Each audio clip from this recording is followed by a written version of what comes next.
bloggers here today gone.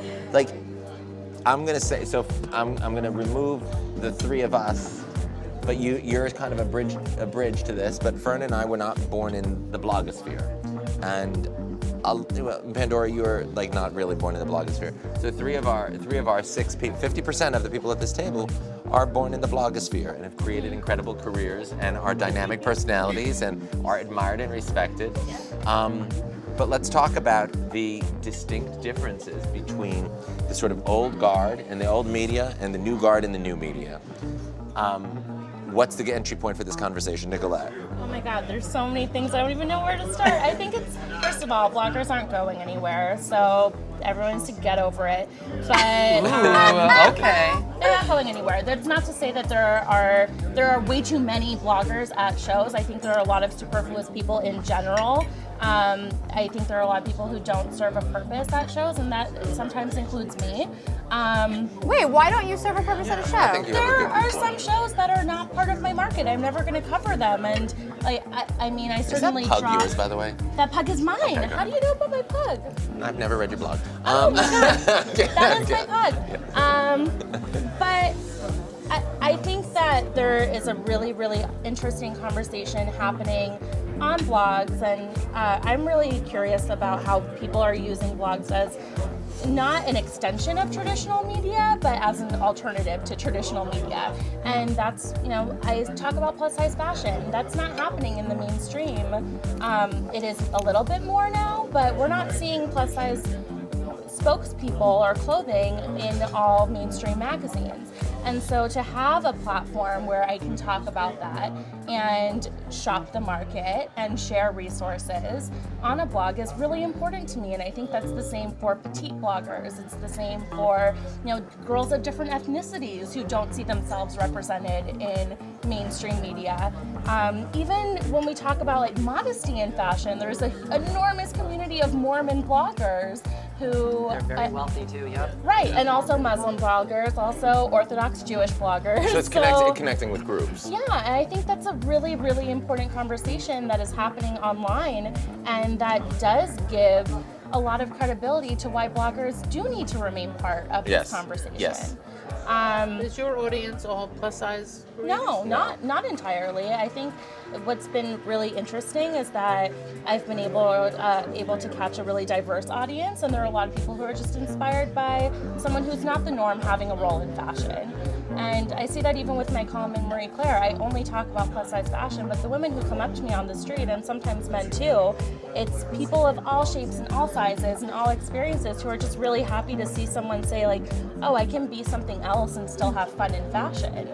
I think the desire to participate in the media is born of your need to find, not yours specifically, but our needs to find a connection and something relatable. And for me, I'm going to say when I started, and this is why I think this is very similar to Al, I remember I was the only member of the electronic media that was openly gay and reporting on fashion. And so when I was not included, when it was not inclusive and I could not get in, I would call and say, well, you have Out in the Advocate, and you have, at that time, maybe Next and HX would get into a few things. But I'm the only member of the electronic media that is actually openly gay and reporting to a community of people who have been embraced by fashion and are very prevalent and important in fashion. And when nobody would hear me, I turned to Fern. And Fern heard me and embraced me and helped me create a career. But it was it's the same thing. It's exactly what you said. Not for nothing, I'm also one of the only lesbians in fashion who's out and talking about it. So that's fun for me. That's a big thing. It's pretty cool. Yeah. So it's you and the other two girls who read your blog. I'm kidding. I'm teasing you. Pretty much. Yes. Okay, Kitty. So you want to know how bloggers... Yeah, I want to know your opinion on the new media, the bloggers, the Instagrammers, the Instagram fame, compared to the old media. I think it's a very interesting conversation because, as you know, I handle PR for G-Star. Yes. And I am the youngest person on my communications team, and I feel like every time we have a conference, I'm always the one like, wait, but we're not on Snapchat, and we're not doing this, and they're, they're like, wait, do we have to do this? You know, do we have to be on Instagram? Do we have to tweet? Do we need to know what VSCO is? Yes, we need to know everything. What is VSCO? Filtering out. Filtering app. But do you know that they have like community. Yeah, and their hashtag is #1 and #2 most highly used hashtag on Instagram. Their reach is incredible. And after them, it's Nike and Disney. So that's a really big deal. After them. After them. Wow. They have 1 and 2. And I just think that everything evolves and things change. So do you feel like you're not wholly appreciated because you're young and you're from the new media and they're looking at the old manner of doing business? I think that my company is so grateful that they have me and the fact that I'm out and I'm a DJ and I'm everywhere, and I'll call my CMO and I'll say, hey Tekla, I have to tell you what's going on, and this is new, or I ran into this person, or I went to this show, and you know, all of these brands are doing amazing things, and we need to be hip and we need to be young and we have to try this out. And I think that they're grateful that they have someone young on their team that can tell them and relay this information. It's like me having my little sister, like, you're not Snapchatting enough. And I'm like, what? She's like, people are waiting for you to do that. And I'm that person for G-Star. And I know. you need to Snapchat. People will love you if you Snapchat. Like, but tell us why Snapchat's good. I don't know. Snapchat is good because, like, if you Snapchat, you would have a gazillion followers because you get to go. Snapchat is Kanye stuff. Because you get to go to every show and you're sitting front row and you get to speak to all of the designers. You have access to everything. So if you Snapchat it, it would be off the hook. You have it. It's just Hashtag your OTH. eye. You know? It's your eye. It's like what you're seeing. But what is it? It's different than. So it's another app. It disappears. It's an app. And it disappears. It disappears. It So doesn't you stay just there write longer than something and then 24 hours. it goes out and it's gone? So technically, you could have How do I said know people you could have said watching that it or Kanye listening to it? comment, and it would have disappeared. But disappeared where? It just That's it. goes Just away. like you have Like, followers, poof. right? It's ephemeral. It's the only social media that's ephemeral, and it But how do disappears. people follow you on Snapchat? They can't. They find your so name. they find your name, or you post it to your Twitter and your Instagram, like, hey, I'm on Snapchat, follow me. It's like you smile and you have like a little caption. So people go to your Snapchat, and then you get to see how many views you have per snap. You need to get on Snapchat. Snapchat's the We're gonna future. give you a tutorial on Snapchat. We'll give you that. But what about the Yeah. screenshot? I don't like that, but A A lot of people do it's- it. Right. So But you the get to whole see who's idea doing is it. that, like, if you were doing a sneak preview of something, right, and you would like Snapchat it, and it goes away. But like, it doesn't because the screenshot is more powerful People than the can- delete. But they can't save videos. Full videos. Right. No, but they But can I think- videotape your Yeah, that's video. But I do think that What's the other It's one you said? Vivo? VSCO. Visco. What's that? So just it's a filtering. filtering app. Means what? So you take a photo, you put it through VSCO, and they have a whole bunch of Like when Instagram has filters. different Yeah. filters. It makes photos look Wow. better. So It makes the just photos a- look better. Yeah. But the hashtag is important because it has a lot of reach. It's a cool set. I mean, getting back to the bloggers, I Yes. think it's a very interesting position because I am of the millennial generation. Yeah. I do have blue hair. I do dress eccentrically, but I'm not a blogger, and I don't consider What do you myself think of a blogger. yourself? I'm a journalist. Okay. And But you are a journalist. I am a journalist. I'm a reporter. I'm there because I'm reporting for an outlet. I'm not there for myself, which I think it's great. I think that bloggers are amazing because they are able to reach a certain demographic Right. and have people gravitate to them. But for me, like, that's just not my job. And like when I am in the market, when people are like, "Oh, you're just a blogger," I'm like, "Oh, I'm not just a blogger. I'm not a blogger at all." And so in some ways, I feel like I take that a little I like that facetiously. you say that you're a journalist because I think that I that's am what a people journalist, yeah. overlook that. Another But- thing about bloggers, There is a lot of crossover too between Yeah. bloggers. I And mean, Susie journalists. Bubble is Exactly. an Susie allows example of incredible- that. But Susie Bubble was a journalist. I mean, She was a journalist before. She but was a another journalist thing before. about bloggers that I think that just people love is that they're super relatable. You know, Yeah. they're the girl that you will run into on the street. They'll talk to you. Where, you know, certain editors, they have a certain ear and they may not talk to you, and you know, they'll turn their head, and a lot of the bloggers, they don't do that. But I A think lot of I them have do to now. say, I know some changing. bloggers who have much bigger egos than Yes. any editor at a major magazine. Well, they're now the new millionaires. I wrote this story for Women's Wear Daily a couple months ago, but bloggers are the new millionaires. Who are they? Tell us. So pink peonies, not to Oh, be yeah. mistaken for pink penis. Pink peonies. yeah. Because I have one of those. Just making sure. She's a Mormon blogger in Utah, and she she's killing only posts Valentino. She only wears Valentino, and she makes over 7 figures a year. She's huge. We're seeing Chiara Ferragni. Oh yeah, she's An Italian blogger. Right. She is doing Multi-millionaire. She's Okay, doing. go back to the Mormon blogger. Does she Who only wears write Valentino. things that, yeah, only in Valentino, which is not, seems kind of anti-Mormon. Mormontino. But I mean, does she write about things that are of Relatable to family everybody? values? Yeah, she does. It's about her Mormon life, but she happens to be fashionable in Utah.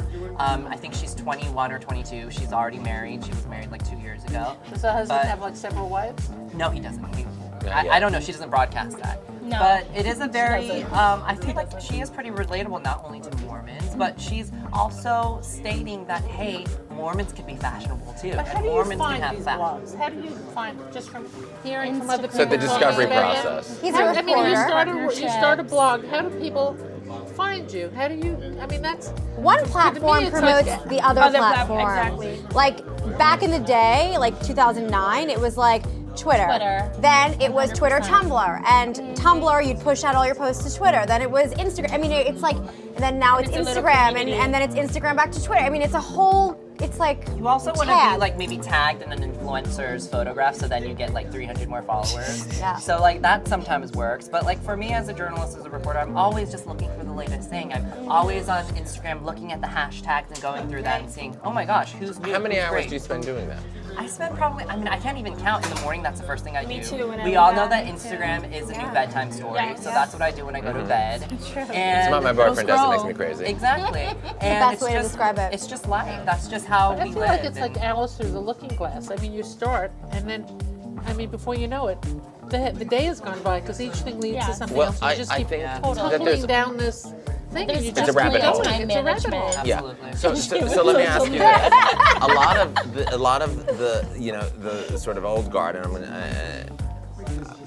I'm gonna throw this out there as an idea. So, and Aliza, one of the things I want to know from you is like, as somebody who deals with the media, what is the relative importance of the old media versus the new media? So I've seen the front row change in my lifetime in fashion. I've seen it go from bloggers in the back to bloggers now in the front row. And I'm using the word bloggers generically, superstars in digital territories. Right. So how do you guys rate that? Like as I think that we, as a brand, have always sort of stuck to relationship building and who we have relationships with. So when bloggers were in the front row at D&G or whatever, you know, when that sort of moment happened, we didn't jump on that. We sort of maintained our front row because that's who we worked with and that's who, you know, worked many, many years to get that position. Right. But we invited bloggers in and we got to know them.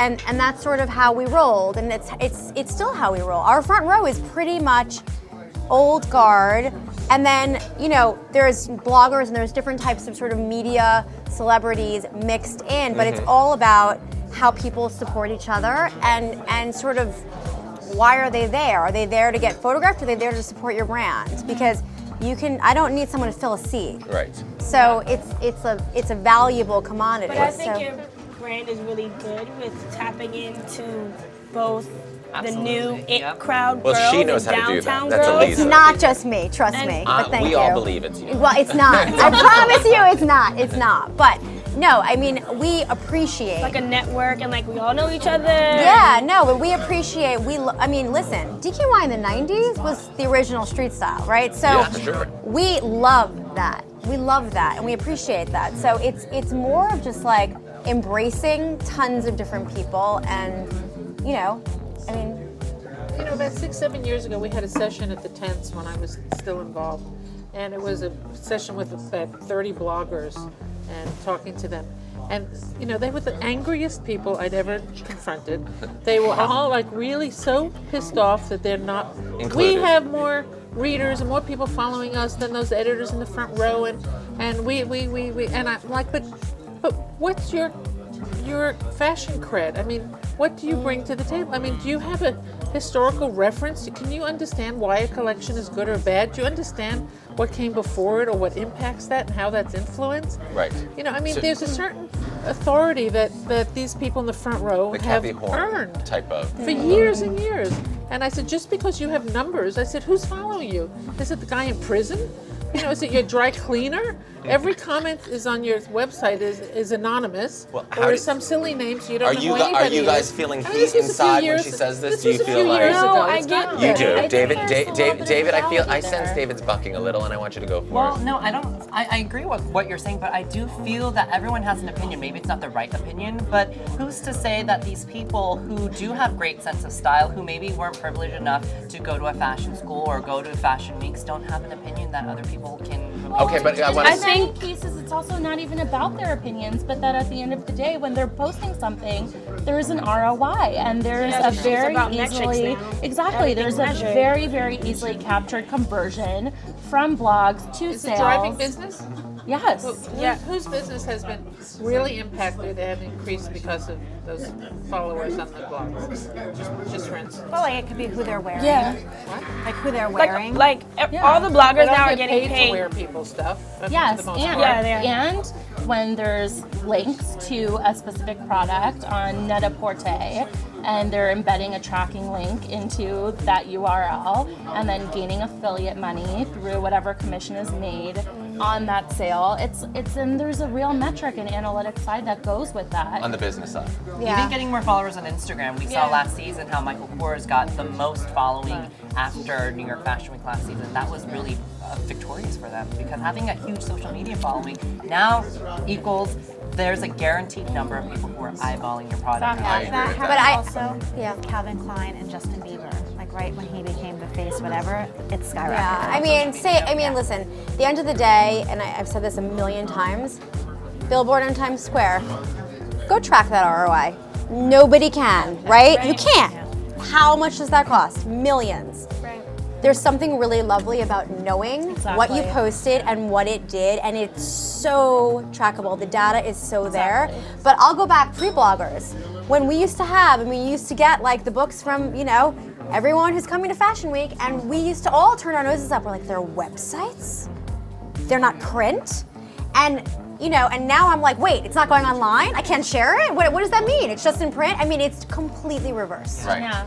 It's a I 180. think it is a big part of just like instant gratification culture in general. Yeah. We want immediacy in a lot of things, and there's an immediate conversion, immediate data that comes with online media.